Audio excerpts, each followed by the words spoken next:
Hi friends, welcome to Annapurna's kitchen. నేను మీ అన్నపూర్ణని. ఈరోజు రెసిపీ వచ్చేసి గోంగూర ఎగ్ కర్రీ. ఆంధ్ర స్టైల్లో గోంగూర ఎగ్ కర్రీని ఇలా ఒకసారి ట్రై చేసేద్దాం. పుల్లగా స్పైసీగా భలే ఉంటుందండి. ఈ కర్రీని మనం అన్నంతో తిన్నా, చపాతీతో తిన్నా చాలా బాగుంటుంది. మరి ఈ సింపుల్ వేలో గోంగూర ఎగ్ కర్రీని ఎలా ఉంటుందో ఇప్పుడు చూసేద్దాం. ముందుగా ఇలా గోంగూర ఎగ్ కర్రీని చేయడానికి ఒక 3 కట్టలను ఆకులు తీసి శుభ్రంగా కడిగి పెట్టుకున్నానండి. ఒకవేళ మీకు పులుపు తక్కువగా ఉండాలంటే 2 కట్టలు తీసుకుంటే సరిపోతుంది.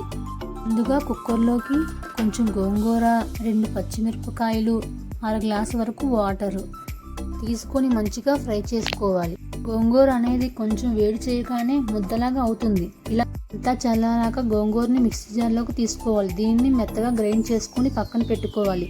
ముందుగా ప్యాన్ పెట్టుకుని 2 టేబుల్ స్పూన్ల ఆయిల్ వేసుకొని కొంచెం పసుపు, కొంచెం కారం వేసుకొని ఇప్పుడు ఉడకబెట్టిన గుడ్లని ఇలా కొంచెం ఘాట్లు పెట్టుకుందాం. ఇలా ఘాట్లు పెట్టడం వల్ల గుడ్లు అనేవి బాగా ఫ్రై అవుతాయి.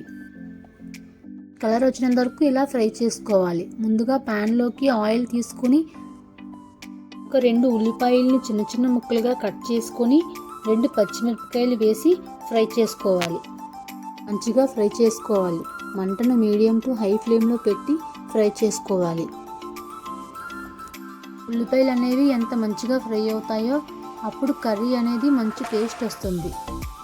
ఇప్పుడు 1 టేబుల్ స్పూన్ జీలకర్రను వేసి కలుపుకున్నాను. 1/2 స్పూన్ వరకు పసుపును వేసుకున్నాను. వీటిని మంచిగా కలుపుకొని 50% వరకు ఫ్రై చేసుకోవాలి. చేసుకున్నాక 1 టేబుల్ స్పూన్ అల్లం వెల్లుల్లి పేస్ట్ని వేసుకోవాలి. వేసుకొని మంచిగా కలుపుకోవాలి. కలుపుకున్నాక ఒక 2 టమాటాలని చిన్న ముక్కలుగా కట్ చేసుకుని వేసుకోవాలి. వీటిని మంచిగా ఫ్రై చేసుకోవాలి. ఇప్పుడు టేస్ట్కి సరిపడా సాల్ట్ని వేసుకోవాలి. వేసుకుని మంచిగా కలుపుకోవాలి. 2 టేబుల్ స్పూన్ల వరకు కారం వేసుకోవాలి. కలుపుకున్నాక ముందుగా గ్రైండ్ చేసి పెట్టుకున్న గోంగూరని ప్యాన్లోకి వేసుకోవాలి. వేసుకుని మంచిగా కలుపుకోవాలి.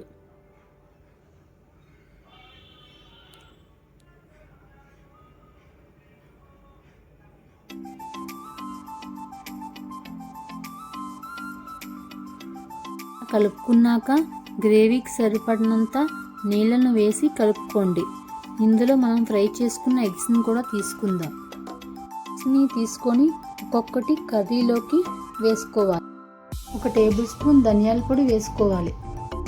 వేసుకున్నాక కర్రీని ఒక 10 నిమిషాల పాటు మీడియం టు హై ఫ్లేమ్లో పెట్టి ఉడికించాలి.